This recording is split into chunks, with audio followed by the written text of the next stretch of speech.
ইদানিং আমি লক্ষ্য করলাম যে আমি বক্তৃতা দিলেই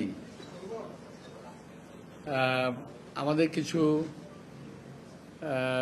আমাদের দেশীয় সাংবাদিক তারা এটাকে টুইস্ট করেন, আবার বিদেশি কিছু সরকারি সাংবাদিক আছে, সরকারি বলি আমি ওদেরকে, সরকারি ওদেরকে সরকারে না নিয়ে গভর্নমেন্ট ভুল করে ফেলছে আর কি। এই গভর্নমেন্টের উচিত ছিল তাদেরকে সরকারে নেওয়া।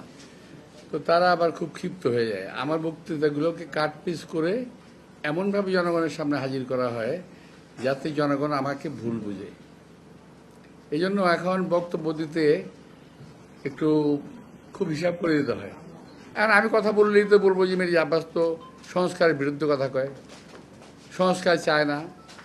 আরে ভাই না, আমাদের জন্য, নির্বাচনের জন্য, দেশের জন্য, দেশের মানুষের জন্য যেই সংস্কারটুকুর প্রয়োজন আমরা সেই সংস্কারটা চাই।